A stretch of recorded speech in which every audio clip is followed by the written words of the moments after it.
নমস্কার দর্শক বন্ধু, আজ আলোচনা করব আগস্ট মাস মকর রাশি এবং মকর লগ্নের জাতক জাতিকাদের জন্য কেমন যাবে।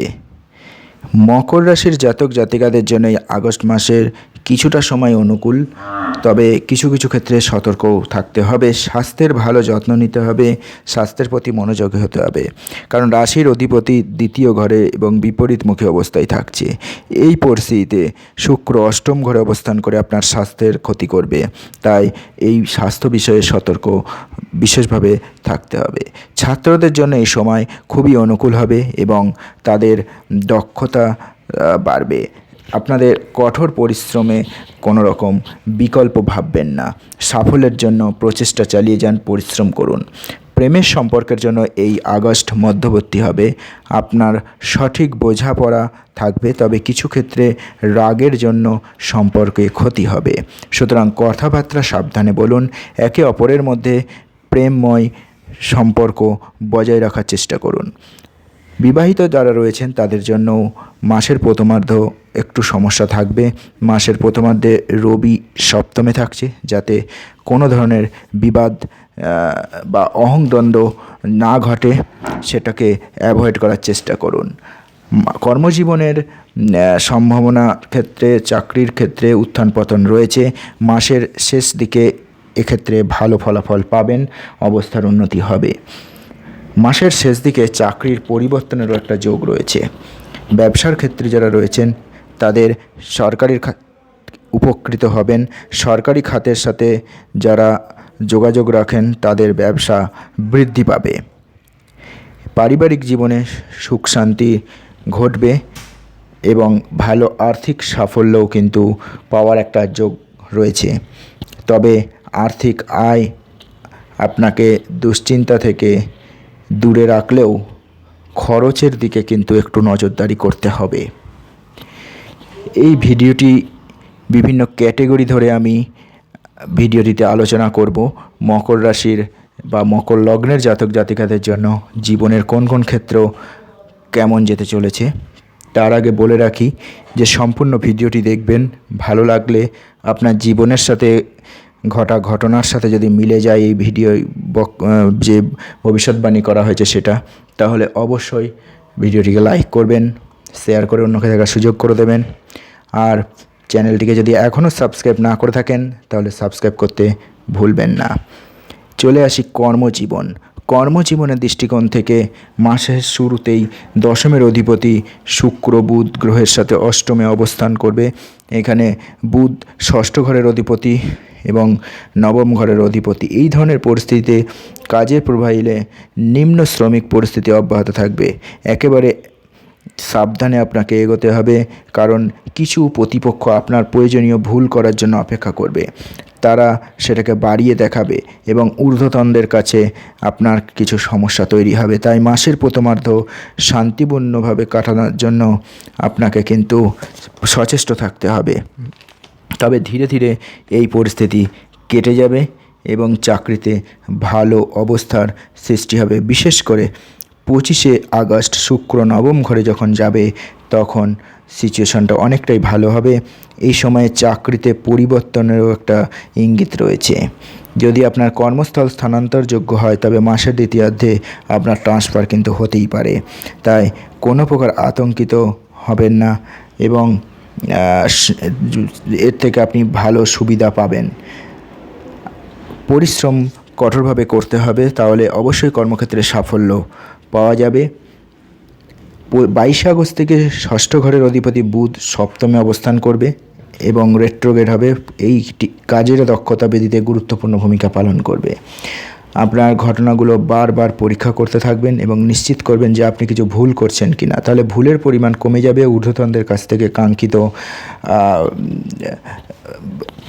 ফলাফল আশা করতে পারেন। ব্যবসায়ীদের জন্য প্রথমার্ধ ফলদায়ক হবে। রবি সপ্তম ঘরে অবস্থান করছে, এর কারণে সরকারি খাত থেকে প্রাসঙ্গিক সুযোগ সুবিধা পাবেন আপনারা। যারা সরকারি ক্ষেত্রের সাথে ব্যবসা করেন তাদের এ সময় ব্যবসা বাড়বে। মাসের শেষ দিকে রবি অষ্টমে প্রবেশ করবে। এই সময় কিন্তু আবার ব্যবসায়ীদের একটু সতর্কতা নিতে হবে এবং আইনগত কিছু সমস্যা এ সময় আসতে পারে। আর্থিক ক্ষেত্র আর্থিক অবস্থা যদি দেখা যায় তাহলে দেখতে হবে যে বৃহস্পতি এবং মঙ্গল মাসের শুরুতেই পঞ্চমে থাকছে এবং একাদশে দৃষ্টি রয়েছে। দেবগুরু বৃহস্পতির প্রথম ও একাদশে দৃষ্টি দেবে, তো সামগ্রিক আর্থিক অবস্থার উন্নতি ঘটবে, আয়ের সম্ভাবনা বাড়বে। আয় বৃদ্ধি আপনাকে সুখে শান্তিতে রাখবে। শুক্র বুধের মতো গ্রহ মাসের শুরুতেই অষ্টমে অবস্থান করছে, ফলে অপ্রয়োজনীয় খরচ বাড়তে পারে। এর জন্য কিছু সমস্যা আপনাদের হবে। রেট্রোগেট শনি তার নিজের রাশিতে দ্বিতীয় ঘরে অবস্থান করছে। এটি আপনার বিনিয়োগের পরিকল্পনা এবং এর কারণে সম্পদের উত্থান সম্পর্কে অবিরাম চিন্তাভাবনা মনের মধ্যে রাখবে। দেবগুরু বৃহস্পতি এবং মঙ্গলের আশীর্বাদে আপনার আর্থিক অবস্থায় সমস্যা হবে না। তবে আপনার 16ই আগস্ট থেকে রবি এবং শনি একে অপরের বিপরীতমুখী হবে। এই সময়ে কিন্তু বিভিন্ন চ্যালেঞ্জ আসবে, তাই সতর্ক পদক্ষেপের মাধ্যমে এই চ্যালেঞ্জ আপনাকে কিন্তু অতিক্রম করতে হবে। স্বাস্থ্যক্ষেত্র দেখা যাচ্ছে যে মোটামুটি থাকবে। শনি রাশির অধিপতি বিপরীতমুখী অবস্থায় দ্বিতীয় ঘরে থাকছে, ফলে কোনো বড় স্বাস্থ্য সমস্যা হবে না। মঙ্গল এবং বৃহস্পতি কারণে পেট সংক্রান্ত সমস্যা, গ্যাস ও চর্বি সংক্রান্ত সমস্যার বাড়বে। মঙ্গলের দৃষ্টি থাকার জন্য এবং রেট্রোগেট শনি ও অষ্টম ঘরে যেখানে শুক্র বুধ থাকবে। 16ই আগস্ট থেকে রবিও ওখানে আসবে, ফলে বিভিন্ন ধরনের স্বাস্থ্য এ সময় আর একটু সমস্যার মধ্যে নিয়ে যাবে।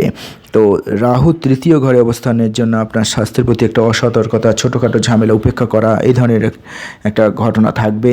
তো তাই জন্য স্বাস্থ্যক্ষেত্রে একটু নজর রাখতে হবে, না হলে পরে সমস্যা বাড়তে পারে।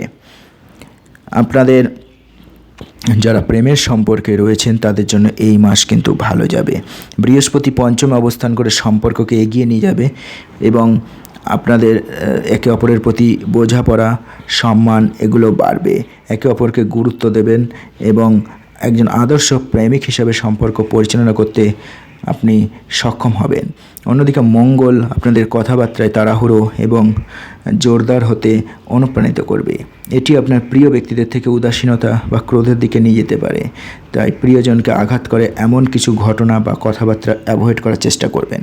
সম্পর্কের মধ্যে একটা প্রেমময় উপায়ে সময় কাটানোর চেষ্টা করেন, তাহলে অবশ্যই সুখী থাকবেন। 26শে আগস্ট মঙ্গল ষষ্ঠে চলে যাবে এবং বৃহস্পতি সম্পর্ককে আরও পরিপক্ক করে পঞ্চম ঘরে অবস্থান করবে। বিবাহিত জীবন এবং ব্যক্তিদের ক্ষেত্রে রবি মাসের প্রথমার্ধে সপ্তমে অবস্থান করছে, ফলে আপনার জীবনসঙ্গীর মধ্যে অহংকার সংক্রান্ত সমস্যা আসবে। এটি একটি সম্পর্ক খারাপের দিকে নিয়ে যেতে পারে, তাই সঠিক ধরনের বুদ্ধি প্রয়োগ করে এই সম্পর্ক বাঁচানোর চেষ্টা করতে হবে। 16ই আগস্ট রবি অষ্টমে চলে যাবে এবং রেট্রোগেট শনির প্রভাবে থাকবে, ফলে আপনার এবং আপনার শ্বশুরবাড়ির পরিবারের মধ্যে এ সময় একটা ঝামেলা বাড়বে। আপনাদের এই পরিস্থিতি মোকাবিলা করতে হবে সঠিকভাবে। 22শে আগস্ট থেকে বুধ সপ্তমে প্রবেশ করবে, ফলে সম্পর্কের মধ্যে একটা প্রেমের উত্থান ঘটবে। তবে একে অপরের মধ্যে যোগাযোগ কিন্তু সাবধানে রাখতে হবে। আপনার স্ত্রীর আচরণের সময় খিটখিটে হতে পারে, তাদের বোঝা এবং তাদের সঠিক সময় দেওয়া অত্যন্ত গুরুত্বপূর্ণ। পারিবারিক জীবনের জন্য এই মাস কিন্তু স্থিতিশীল এবং ভালো। দ্বিতীয় অধিপতি শনি দ্বিতীয় অবস্থান করবে, এটি পুরো মাস ধরে অবস্থানে থাকবে এখানে, ফলে পরিবারের সদস্যদের সাথে ঘনিষ্ঠ সম্পর্ক তৈরি হবে। কিন্তু শনি রেট্রোগেট অবস্থায় থাকায় আপনার কোনো ধরনের কথাবার্তার মধ্যে তিক্ততা আসবে, তো এটা সমস্যাকে কিন্তু বাড়িয়ে দেবে। এমনকি কোনো সত্য ঘটনাও কিন্তু এ সময় আপনি যদি সেটা বলেন, সেটা কিন্তু আপনার শান্তির পরিবেশ নষ্ট করবে এবং অপ্রয়োজনীয় ঝামেলার উত্থান ঘটাবে। তো মাসের শুরুতে চতুর্থের অধিপতি মঙ্গল দেবগুরু বৃহস্পতির পাশে পঞ্চমে অবস্থান করবে এবং এর ফলে পরিবারের সদস্যদের স্বাস্থ্য ভালো থাকবে। তাদের আশীর্বাদে বিভিন্ন কাজ মিটে যাবে এবং আপনাদের 26শে আগস্ট মঙ্গল মিথুন রাশিতে চলে যাবে। এই সময়ের মধ্যে আপনার বিরোধীদের জন্য খারাপ সময়, তবে কিছু সম্পত্তি সংক্রান্ত ঝামেলার সম্ভাবনাও থাকবে। তো আপনাদের শান্তি এবং ধৈর্য নিয়ে এই বিভিন্ন সমস্যা যেগুলো আসবে সমাধান করার চেষ্টা করতে হবে। ভাই বোনদের মনোভাব মাঝে মাঝে একটু মেজাজি থাকবে, যা আপনি কিছু সময়ের জন্য পছন্দ করবেন এবং ভাই বোনদের প্রতি সামগ্রিক ভালোবাসা আপনার বাড়বে। উপদেশ হিসেবে বলা যায় যে শনিদেবের পূজা কিন্তু করলে অনেকটাই শুভ ফল পেতে পারেন।